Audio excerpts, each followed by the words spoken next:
Hej, Kim fra G5 Designs. Vi skal lave et armbånd. Det kommer til at være i one take, og så må du bare spole frem eller 2x eller et eller andet, fordi at alle skal kunne følge med her.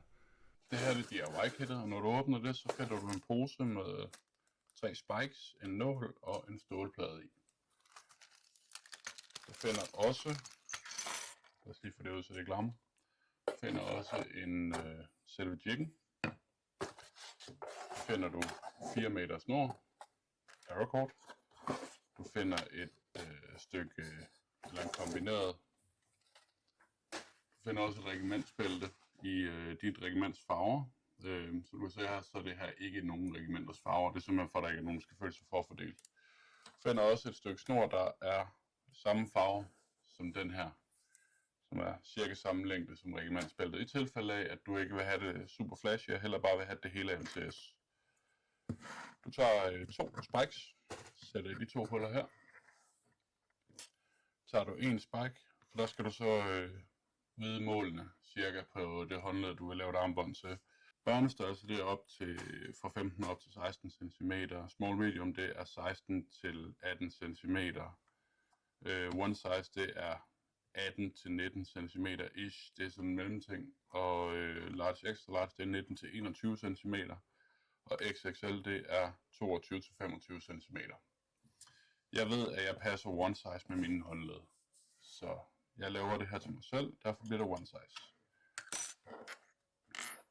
Starter med at finde midterpunktet af de 4 meter paracord.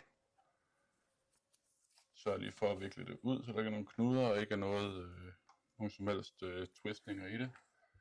Det nemmeste, når du har viklet ud, det er lige at tage de 2 her, og så køre igennem.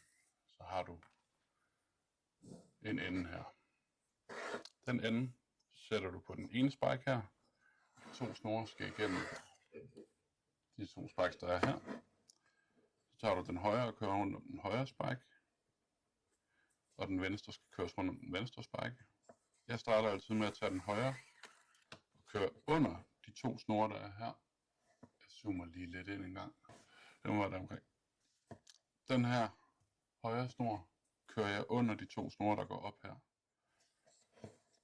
Det behøver ikke være super stramt lige nu. Den venstre snor herover kører jeg under den, der lige kommer under det hele. Det vil sige, den skal under den her. Sådan her. Og så skal den over hele møllen og igennem den det højre loop, vi har fået lavet herover. Og så trækker man. Så har man sådan der. Så er vi ligesom i gang. Så tager man disse ting, der gerne skulle blive til ens regimentsbælte. Man løsner lige den her. Så man kan skubbe den her ind imellem, ind under. Og grunden til, at der er så mange farver og snore i den her, det er fordi, at visse regimentsbælter, de er lidt mere krævende end andre. Så jeg vil sige, prøv altså, hvis den her, der i struktur og så videre, egentlig minder lidt om den kongelige livgardes, så kan alle være med. Nu er den her løftet af, og allerede nu, der er jeg klar til at løfte den her af. Forsigtigt. Vi vil helst ikke have, at målene de forsvinder, og så strammer vi ind her. Vi kontrollerer lige. Tillid er godt, kontrol er bedre, ratio er bedst. Du kan se, så er den blevet strammet lidt ind her. Det skulle den ikke. Så vi løsner lige forsigtigt her. Og trækker. Sådan der. Og trækker her. Sådan der. Jeg vil gerne have knuderne, de ligger op på den anden side af pinden her. Så passer det mig. Jeg lægger den væk for nu. Så skal jeg lige bruge lidt tid her på at sikre mig, at mine snore de falder rigtigt. Der er ikke noget værre end at komme skidt fra start. Så hellere bruge en smule tid på, at det her det bliver ordentligt. Så går det hele meget nemmere i sidste ende. Sådan der. Det ser relativt fint ud nu. Sådan der. Og som man kan se, så er den her svejsning, den er lige knækket. Det gør ikke så meget, men jeg tager lige min stormbar, alligevel og retter det til, fordi jeg kan. Sådan der. Så vender vi det hele om her. Og så sikrer vi os igen, at vores snore falder korrekt. Hvis de ikke falder korrekt nu, så kommer det til at blive træls senere. Sådan der. Så tager jeg min venstre snor her. Kører lige ind under det hele, så jeg kan gribe. Det er forkert, det jeg laver. Hvorfor er det det? Det er det heller ikke. Den snor, der ligger til venstre nu, det er den, der var højre til at starte med. Så vi kører. Derfor kører vi den over der. Trækker igennem. Sådan der. Så skal vi lige have alle snorene trukket op over det hele her, så det bliver pænt at se på igen. Det driller lidt i starten, det er okay. Det bliver bedre.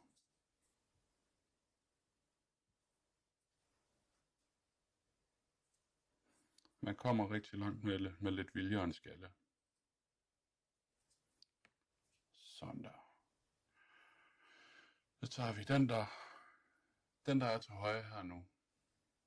Den kan vi se, at den er løbet bagom her. Og det er den faktisk 2 gange nu. Og den bliver ved med at løbe bagom hele vejen. Så nu er vi tilbage ved, at vi tager den der til venstre. Den bliver ved med at gå over. Men fordi vi har de her snore, så vipler vi lige dem over der. Sådan der. Den går under den fra højre, og så går den over møllen og ind i hullet. Og vi strammer lige til. Kontrollerer, at alt ligger som det skal. Sådan der. Det ser fint ud. Undervejs, så sørger vi lige for at trække snorene ud, så det hele kommer til at ligge fint hver eneste gang vi gør det her. Kører over igen.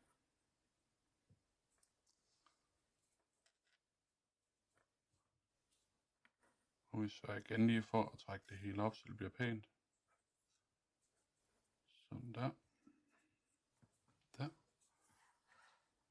Den højre ligger allerede til at køre ind under igen. Den venstre herovre skal stadigvæk under den højre. Der. Og så fordi jeg ved at have noget stilisering, så kan jeg sådan set bare tilte det her nu. Og trække igennem. Så går det lidt hurtigere og lidt nemmere. Kontrollerer lige, at snorene ligger som de skal. Det gør de. Og vi fortsætter.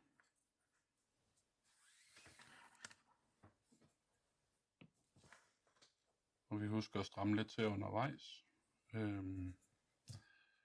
Det er meget, meget vigtigt, når vi laver sådan en armbånd her, at vi forsøger at ramme cirka den samme styrke hver eneste gang. Det er det, der dem, der hækler, de kalder det for knudefasthed, mener jeg, eller hæklefasthed eller noget. Jeg tager også gerne lige her undervejs cirka hver 3. gang, og så tager jeg lige og trækker den her snor, mens jeg holder imod her. Så jeg får strammet det lidt til. Det giver en rigtig lækker struktur i min armbånd, som jeg godt kan lide. Under det hele, den her under den, og over det hele, og ind i hullet.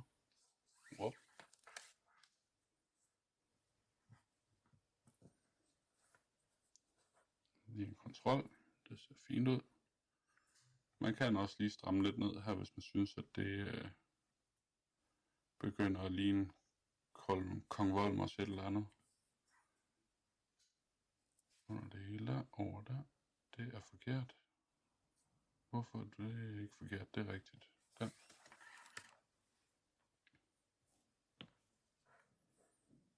Skulle man undervejs opleve, at man har fået lavet en knude, der simpelthen er forløst, eller man synes, det der er en fejl eller et eller andet, så bind det op og start forfra. Der er ikke noget værre, end at gå med et armbånd, man tænker, det der, det kunne jeg have gjort bedre.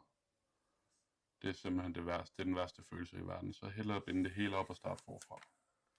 Trækker igen der. Der. Og nu ved jeg af erfaring, at med den størrelse armbånd, jeg laver nu, der kommer det til at passe med 9 af de her tværgående, før jeg skal have stålpladen på. Vi laver lige en kontrol her og trækker ud til siden, spreder snorene. Det er lidt vigtigt, fordi ellers så bliver det træls senere. Det er i forvejen ikke det nemmeste projekt, vi har gang i, selvom det ser nemt ud.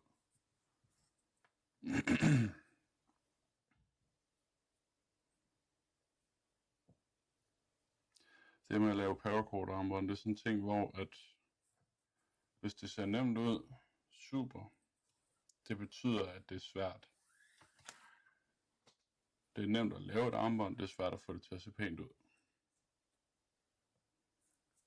Det tager tid, øvelse og en hel masse gentagelse, for at man rammer det samme resultat hver gang.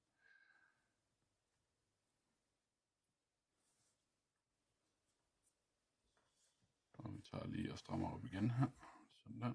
1, 2, 3, 4, 5, 6. Så langt, så godt.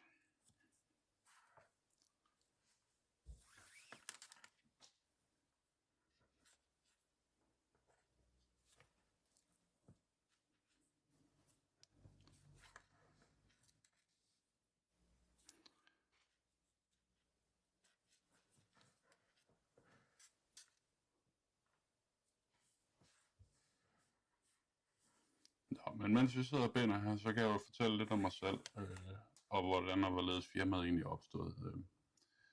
Jeg startede mit firma, da jeg var på Gefion. Det vil nogle af de ældre konstabler kunne fortælle, hvad er. Det er ikke alle, der ved det længere, men det var og er forsvarsstøtte til politiet. Så jeg sad mere eller mindre på et kontor nede i Padborg, hvor jeg skulle administrere en hel masse, og det på en god dag, der betyder det, at der er noget tid, der er i overskud. Så jeg bandt et armbånd, så spurgte en af mine kammerater op for trænerregimenter, om jeg ikke også ville lave det til ham. Jo, det ville jeg gerne. Dagen efter så fik han det, og så spurgte hans kammerat, om jeg ikke også ville lave det til ham. Det ville jeg gerne. Og så skreg hans kammerat, der var inde sådan noget, jeg vil også have et Gefion armbånd. Og så var det ligesom det. Så havde drengene fortalt mig, hvad det der skulle blive til en virksomhed, det skulle hedde. Nu er jeg på 8 passes her. Så vi skal lige have lavet en til. Nå, men undervejs så har jeg eksperimenteret rigtig meget, lært utrolig meget. Også at lave granater og alt muligt andet sjovt. Jeg elsker virkelig at lege en paracord. Det gør jeg, og det er det, jeg gerne vil dele med dig. Nu er vi på 9. Sådan der. Så kører vi lige en gang under her.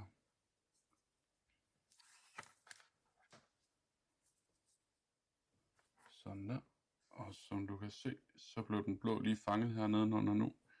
Det er derfor, vi laver den der kontrol regelmæssigt, fordi så kan vi lige trække den ud og få det til at falde pænt igen. Og så presser vi lige det hele sammen her. Og der kan jeg egentlig godt lide at lægge lidt flere kræfter i. Fordi det er nu, vi har chancen for det. Vi laver lige en kontrol mere. Så okay, cirka 2 fingerspretter, det skal nok passe. Det skal nok blive godt det her. Sådan der. Så kommer vi til den svære del.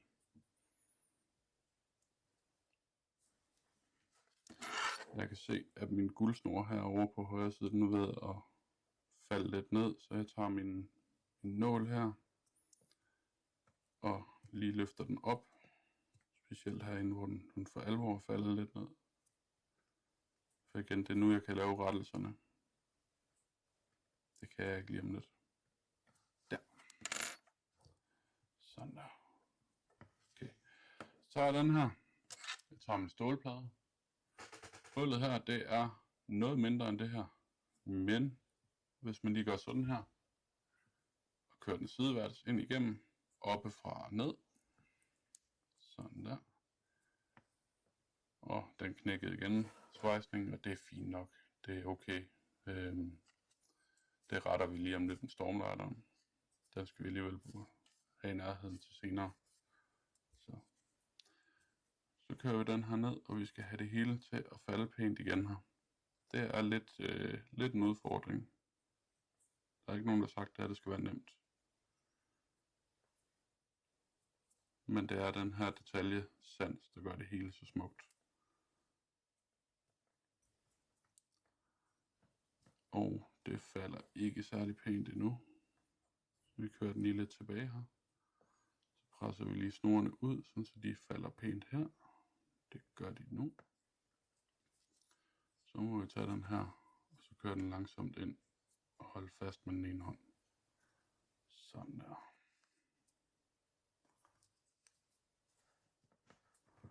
Det er der, hvor hvis man er i et regiment, hvor man bare har 3 farver, så tror jeg bare, man skal være glad for det. Det er lidt mere komplekst, når vi har 4 tykke og 2 tynde snore.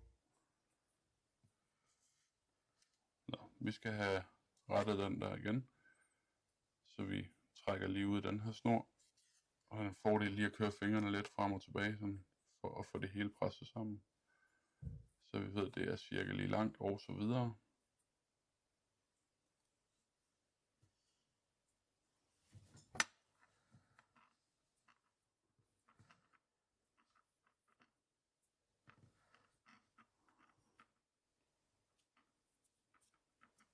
Sådan der, sådan der. Og som I kan se, så er snoren ikke længere lige lang. Det er okay. Vi river dem lige op her. Det er sådan en ting, der sker. Hvorfor det sker, det ved jeg ikke. Den vil ikke rives fra hinanden. Det er fair nok. Så gør vi noget andet.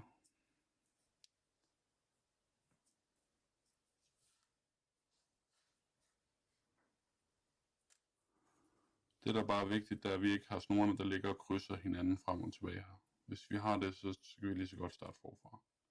Det bliver noget bøvl.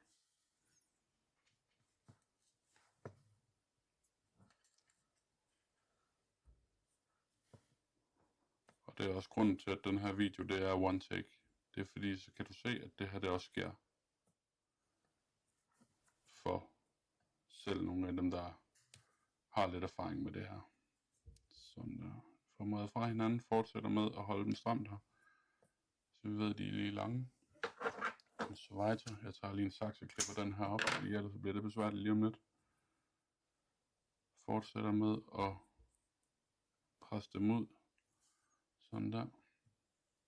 Og se, det var det, jeg sagde med, at de ikke er lige lange længere. Det er et spørgsmål om, hvor meget forskel der er på snoren undervejs. Så vi klipper lige til. Så har vi lige stormraderen igen. Sørg for, at alle enderne de lige smelter en gang. Puste ud, hvis der er ved at gå ild i det hele. Sådan der, godt flydende. Tager lige spidsen af stormraderen her med, så det er let. Bare en lille smule. Sådan der. Så er der styr på dem igen.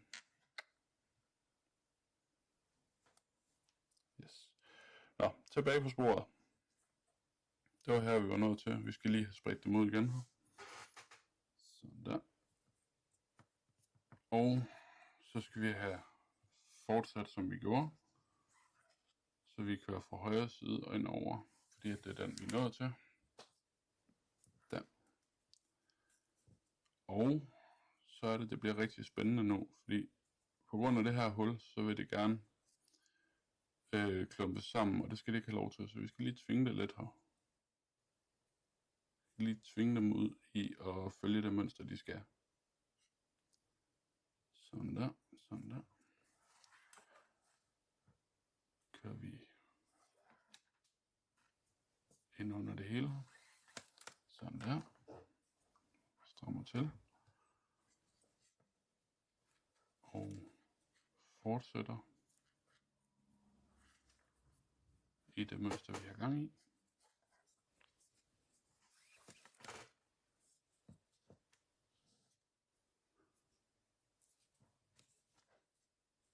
Når jeg siger, at jeg har 9 her, og jeg kommer til at have 5 her, så er det min erfaring, og det er det, der passer med den mængde af kræfter, jeg lægger i mine knuder. Det er ikke sikkert, at det passer til dig. Det kan godt være, at du skal have 8 og 4 i stedet for. Det er så fint alt sammen. Det er et spørgsmål om, hvordan man kan lide sit armbånd, og hvordan man synes, det skal være rent æstetisk. Så fortsætter lidt her igen. Ærger mig en smule over, at jeg synes, det her det lidt ligner et svensk armbånd, men sådan er det jo. Blå, guld, men heldigvis er der også hvid i, så det ikke er det. Tøhø. Det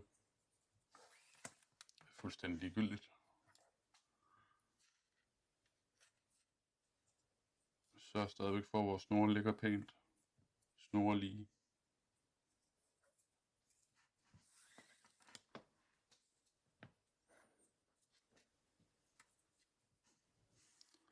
Okay, nu begynder det så småt at ligne noget.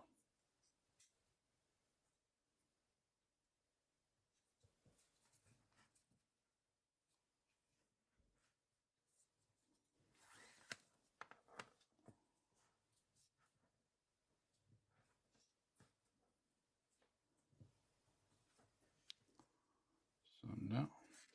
Vi tager den 5. her. Der. For den står det godt ud og alt det her igen. Sådan der. Så tager vi lige og trækker imod. Jeg kan også godt lide at tage nålen her, den kan nemlig holde til det. Køre ind i lykken her, og så trække. For så kan jeg virkelig lægge kræfter i, og virkelig få det kompaktet. Det giver også et lidt stivere armbånd, men uden at det bliver for meget. Nå, så tager vi stålpladen her, vipper ned. Så laver vi lige en snorkontrol, og jeg kan se, at guldsnorene de ligger for højt, hvilket får dem til at stikke for meget ud, så jeg trækker lidt i den højre guld her. Der. Trækker lidt i den venstre guld. Der. Så jeg ser, at jeg har en hvid, der ligger for højt, så jeg prøver først med den ene.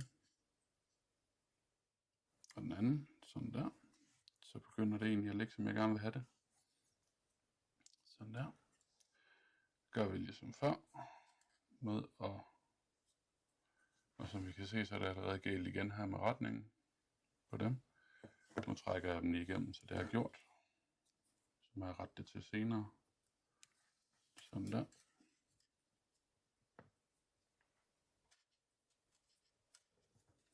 Og det kan kræve lidt muskelarbejde, og det kan kræve, at man lige har tungen lige i munden. Og få det hele til at falde, som det skal her. Hvilket også er lidt udfordrende, når man samtidig skal forsøge at vise det på et kamera, der filmer op fra og ned, når man er vant til bare at glemme. Det må I bære over med.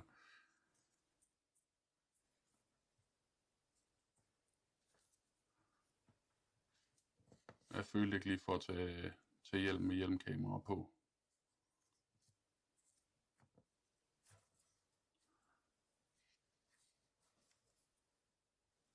Sådan der, så begynder det faktisk at se rigtig fint ud her. Lige løfter den der op også, der. Sådan der. Kigger vi på snoren igen.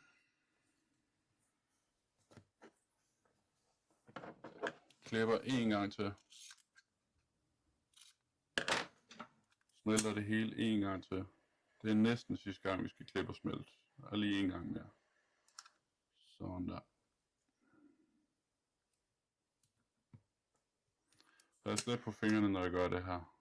Det er ikke alle, der har lige temperaturresistent hud på fingrene. Og smeltet nylon, eller smeltet satin, som det her snor, de lavede af, det brænder voldsomt. Nå. Så skal vi jo for at modsvare den form, der er her, sådan, så det ser symmetrisk ud. Så tager vi den højre nu og kører under. Den venstre her kører op over.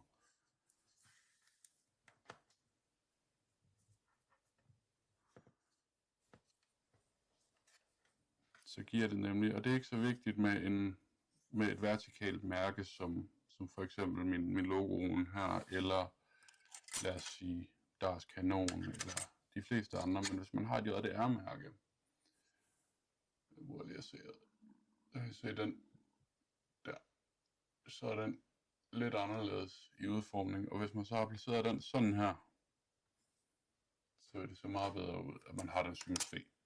Derfor. Venstre skal nu under det hele.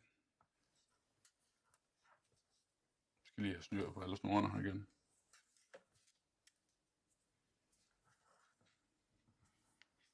Så venstre under det hele. Højre under venstre. Eller jo, under venstre. Over de to andre snore. Der og igennem. Og træk. Sådan der.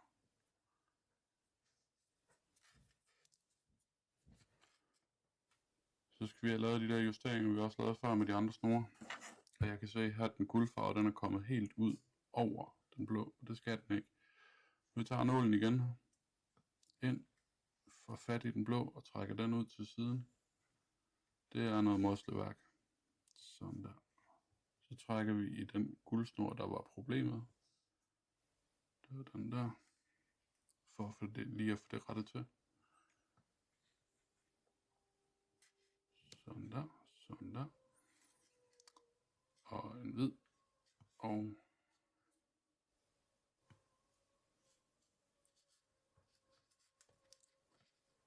sådan der. Sådan der. Sådan der. Og sådan der.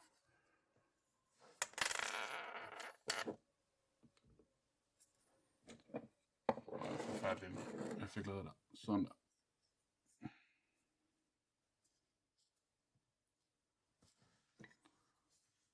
Jeg er ikke helt tilfreds endnu, så jeg tager den blå igen.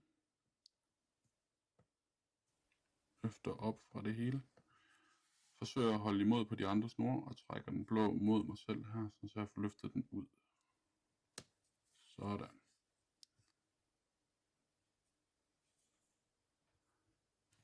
Så ser det bedre ud.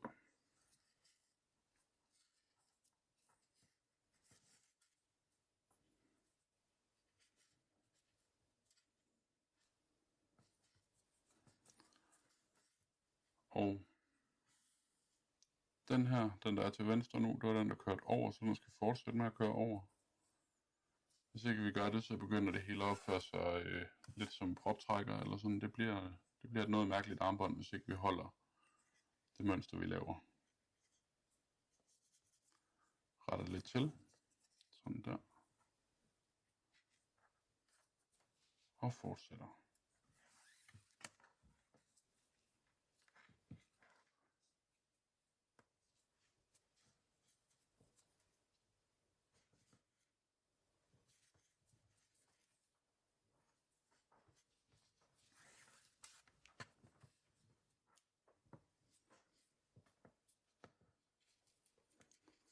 Sådan der. Så kan jeg se, at jeg gerne lige vil have trukket lidt i den. Så det gør jeg.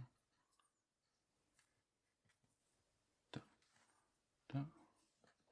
Strammer jeg lidt til her, fordi at hvis ikke jeg gør det nu, så bliver det besværligt senere. Få det hele til at falde pænt.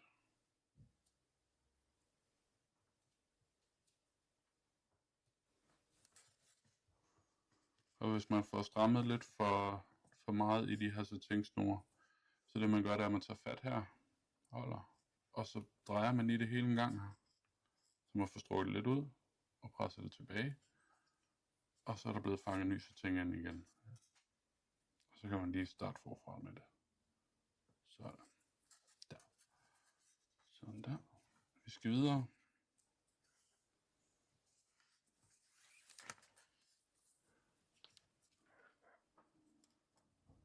Vi har ikke el, og du er ved at have fanget, hvordan det fungerer nu, så nu moser jeg bare på i højt tempo.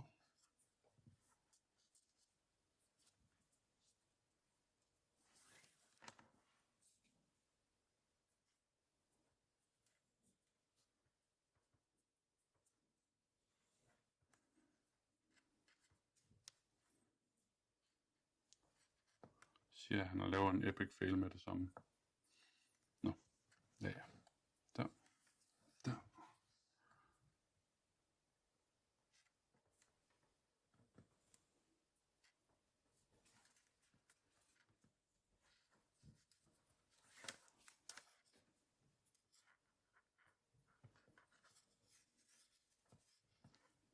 Sådan der. Så begynder det at køre stille og roligt.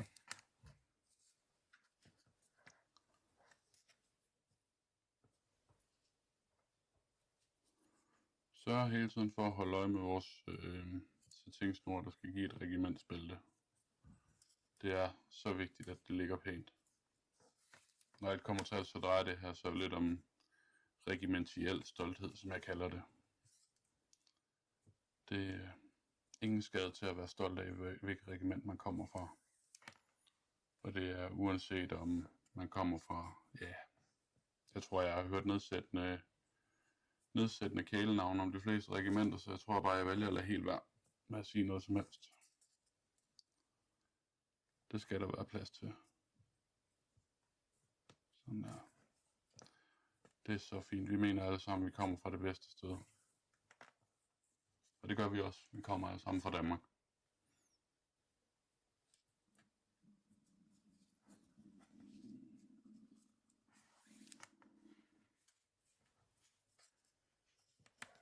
En, to, tre, 4, 5, 6, 7.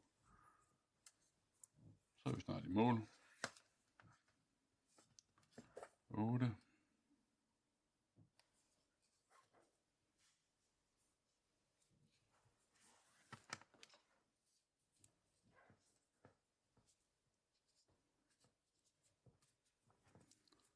Og 9.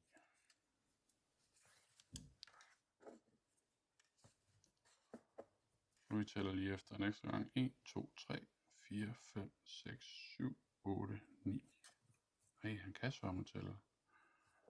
Og så lige en gang under her. Til at afslutte det hele med. Sådan der. Og man siger, jamen der er jo lidt forskel, ja, men det retter vi ud lige sådan her, ikke også? Så trækker vi lidt her, så får vi det lidt mere ensartet nedad. Sådan der. Yes. Så når vi kigger på armbåndet, breder det ud sådan her. Kontrollerer vi lige en gang, er det nogenlunde ensartet? Ja. Ser det lækkert ud? Ja, det gør det. Super. Så skal vi have taget dem her og klippet op. Og jeg ved af erfaring, at de store tykke her, de kan godt bære en enkelt tynd her. Det er lidt vigtigt, at enderne på dem her er smeltet, fordi så kan man føre det ind i paracord-nålen. Skrue det ind. Der er et gevind herinde i. Sådan der. Den her snor skal igennem den lykke, der er her. Jeg forsøger at vise det så godt jeg kan. Nålen skal så under den sidste pas her. Sådan der.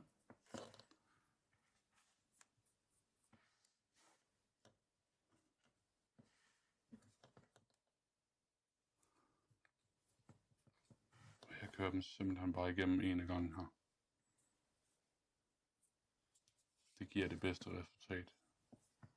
Og gør det på den måde. Så kan man også lige tage neglen og trække til side. Så det ikke kommer til at se helt tosset ud. Sådan der. Og igen træk til side. Der.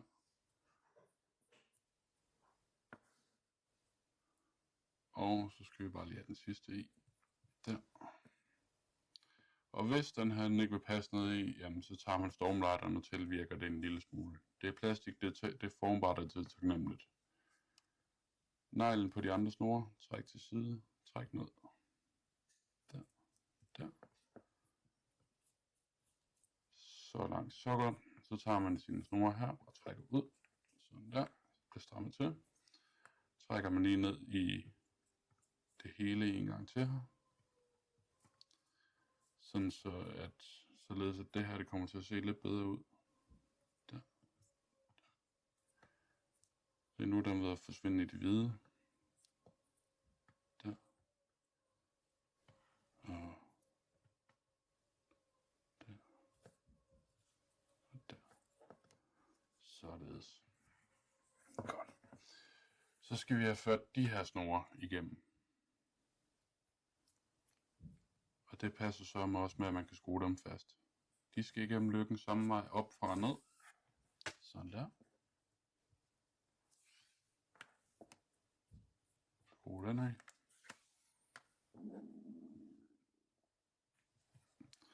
Og den her skruer vi lige på. Og igen, hvis ikke det virker, hvis ikke den kan skrues på, så truer man den lige med en lighter. Den bliver en smule formbar. Lige nu der den lidt på fingrene. Sådan der. Og den skal også op og fra ned her.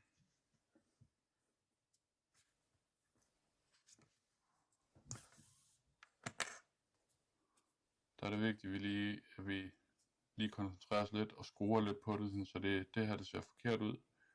Så vi skruer den lige lidt imod, sådan der. Så giver det naturligt og pænt fald. Laver lige en kontrol mere undervejs af vores snore, der går ned. Ser det pænt ud? Nej, ikke helt.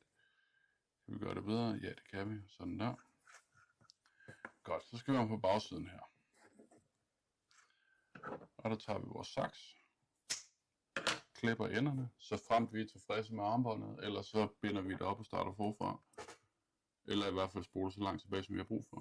Så tager vi stormlighteren her, og forsigtigt, meget forsigtigt med en ikke kæmpe flamme, går vi tættere og tættere på sætningen, indtil den begynder at smelte.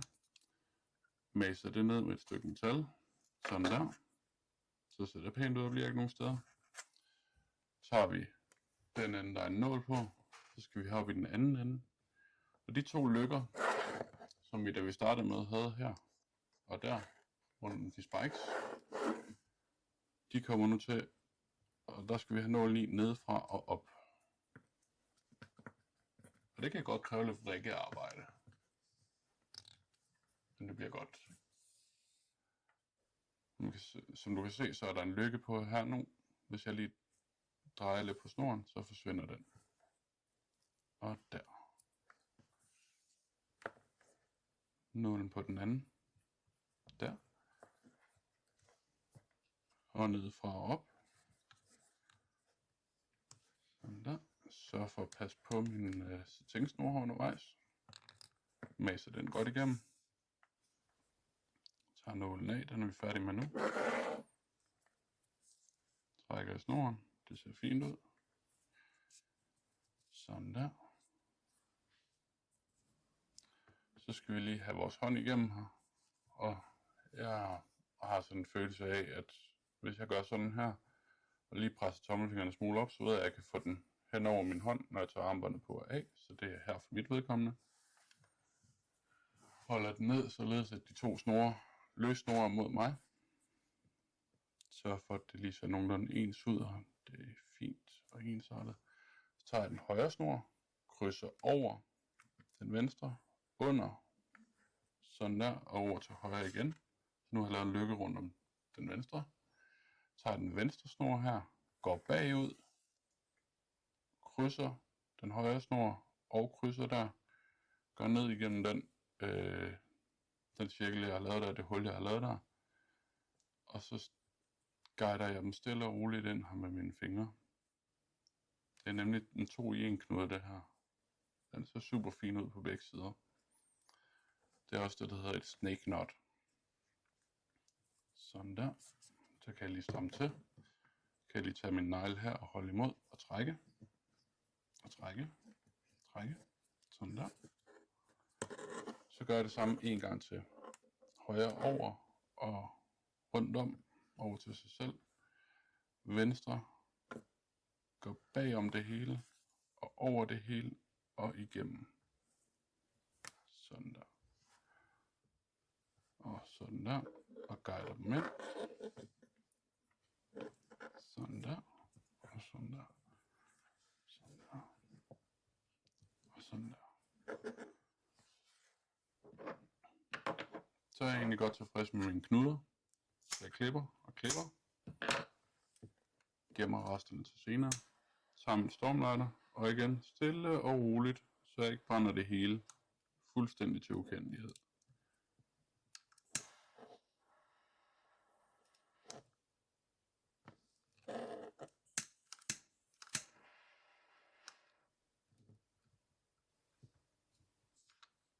Sådan der.